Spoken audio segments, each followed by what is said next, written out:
Being a normal boy is a serious liability in today's classroom.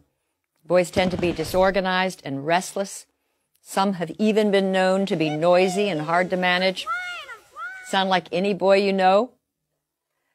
But increasingly, our schools have little patience for what only a couple of decades ago would have been described as boyishness. As psychologist Michael Thompson has aptly observed, girls' behavior is the gold standard in schools. Boys are treated like defective girls. Now, as a result, these defective girls are not faring well academically. Compared with girls, boys earn lower grades, they win fewer honors, they're far less likely to go to college. Boys are languishing academically while girls are prospering. In an ever more knowledge-based economy, this is not a recipe for a successful society. We need to start thinking about how we can make our grade school classrooms more boy-friendly. Well, here are 4 reforms that would make a very good start. 1. Turn boys into readers. In all age groups, across all ethnic lines, boys score lower than girls on national reading tests. Good reading skills, need I say, are critical to academic and workplace success. A major study in the UK discovered, not surprisingly, that girls prefer fiction, magazines, and poetry, while boys prefer comics and nonfiction. Boys whose eyes glaze over if forced to read Little House on the Prairie may be riveted by the Guinness Book of Records. Cool. Boys will read if given materials that interest them. If you're looking for suggestions for books that have proved irresistible to boys, go to guysread.com. 2. Inspire the male imagination. Celebrated writing instructor Ralph Fletcher contends that too many teachers take what is called the confessional poet as the classroom ideal. Personal narratives full of emotions and self-disclosure. These are stories girls commonly write, and these are prized, whereas action stories describing, say, a skateboard competition or a monster devouring a city, these are not. I recently read about a 3rd grader in Southern California named Justin who loved science fiction, pirates, and battles.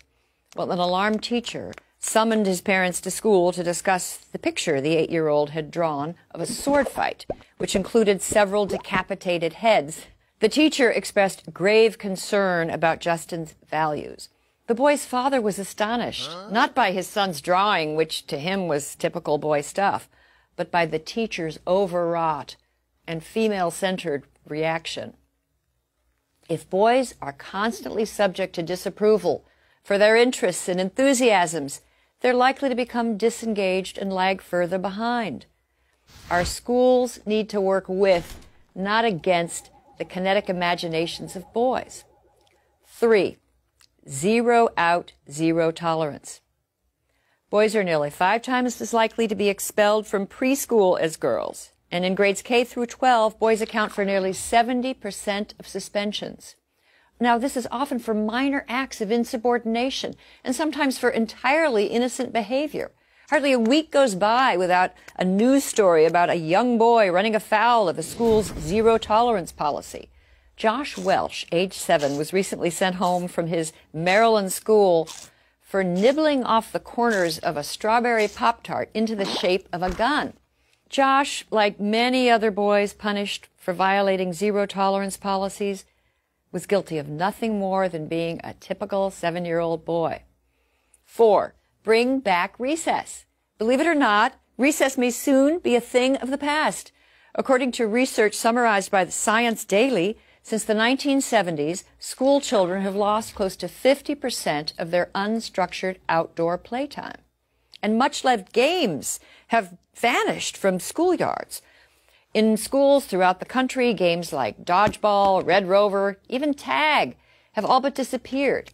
Too damaging to self-esteem or too violent being the usual excuse.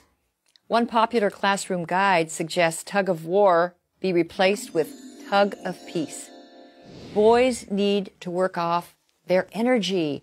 They need to be free to play games they enjoy, and keeping them cooped up and inside all day will not help them learn. As our schools become more feeling-centered, more competition-free, more sedentary, they move further away from the needs of boys. We need to reverse the boy-averse trends. Male underachievement is everyone's concern. These are our sons. These are the young men with whom our daughters will build a future. If boys are in trouble, so are we all. I'm Christina Hoff Sommers at the American Enterprise Institute for Prager University. Join Prager University, subscribe to our YouTube channel, and sign up for free at prageru.com.